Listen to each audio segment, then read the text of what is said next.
Welcome back. We are just a few hours into Election Day, but polls across the country are open for Americans to cast their ballots. Look at this number on your screen. This is the latest NBC News poll. It shows this tied race among likely voters nationwide, with 49% for Harris and 49% for Trump. But the real results will come as ballots are cast, of course, and numbers come in later today. We are so lucky. I'm so excited. We've got NBC News national political correspondent Steve Kornacki with us at the big board to walk us through what he's looking out for. Steve, first of all, I just have to say I feel like you'd be into this, too. Of course, in Dixville Notch, New Hampshire, 3-3, a tie. The first place that votes on Election Day in person. I mean, were you just like, duh? Yeah, I mean, look, we got the scoreboard up and running. Yes, one little tiny, not even town in northern New Hampshire, 3-3. So there's your national count.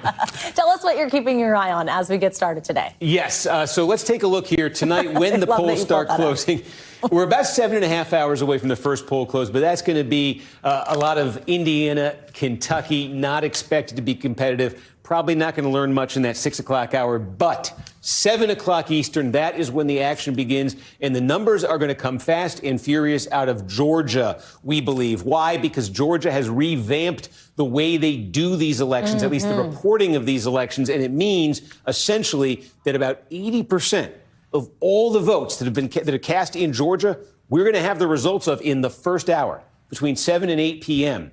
All that'll be left after that is the people in Georgia who are going out to the polls today and voting today. But the vast majority of the vote in Georgia has already taken place through early voting, and all of that will be reported out in the first hour, at least under this new state law. So we could get a lot of clarity there early. North Carolina. Steve, let me ask you, while you're still in Georgia, a quick question, because we know that's a swing state, kind of coin toss kind of thing. Does that mean at 80% we know, or because of who voted early, or that still, even though we've got 80% of the vote and we don't know for a long time? Yeah, I don't know if it'll be a long time. It depends. I mean, this could be razor thin, and it still could be days if it ends up being like a recount.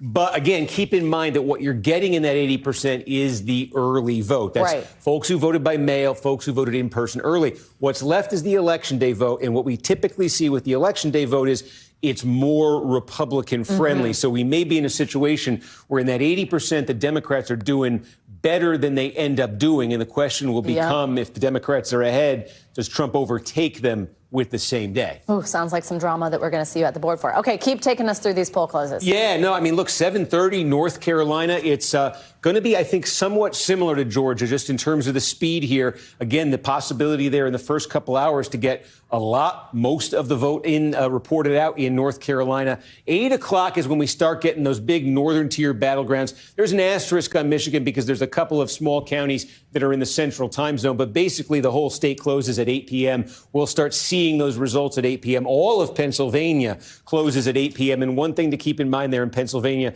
there's a lot of mail-in voting in Pennsylvania, not as much as 4 years ago, but the way just about all the counties are going to do it in Pennsylvania is probably not long after 8 p.m. they're going to report out the results of the vote by mail in Pennsylvania. And again, that's a very Democratic-friendly group of votes, the mail-in votes in PA. So again, you can expect the Democrats, Harris, to put up her best numbers in Pennsylvania with what you see in that, say, 8 to 9 o'clock hour. And again, like Georgia, but probably even more dramatically, the story will be, okay, once you get through the mail, Trump's going to be behind. Can he catch up with the same day vote that then gets reported out? So that's, PA, keep that in mind.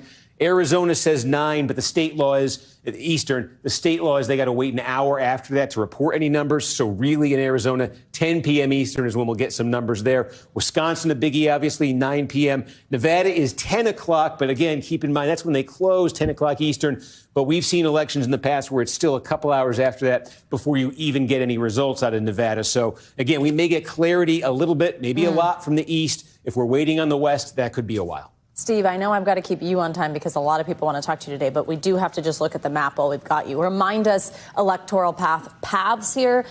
What's maybe the most likely? What's the easiest for each candidate? Yeah, it's blank now, but I'll set it up like this because this is how both parties see the map with these 7 core battleground states. And keep in mind what we just said there. The action's going to begin in the Southeast, in Georgia and North Carolina. Now, North Carolina was a Trump state in 2020, the only battleground that Trump won in 2020. And Georgia was about a 12,000 vote difference. So look at it from this perspective. This is an if. I stress this is an if. But if Donald Trump wins the state, that he won in 2020, North Carolina, and if he can reverse that narrow loss in Georgia from 4 years ago and win Georgia, and again, not impossible if he does this, we would know it in the first few hours. Again, we say Pennsylvania closes at 8 o'clock. If Trump comes into Pennsylvania with these two in his pocket, then the stakes are enormous, because if Trump wins Pennsylvania on top of those two, he hits 270 on the dot. And you saw Kamala Harris finish her campaign in Philadelphia last night for good reason for their campaign. They want to block this. If they end up in that situation,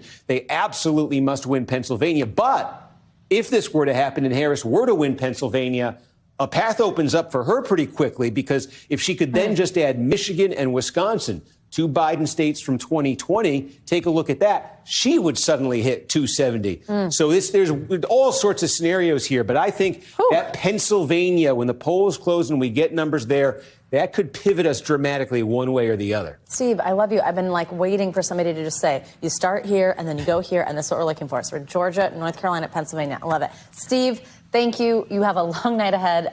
We don't know when you're getting any sleep. I don't even need to ask you that. Thank you so much. We'll see you in a bit. We'll see you everywhere, all day, all night. Thank you. Thanks for watching. Stay updated about breaking news and top stories on the NBC News app, or follow us on social media.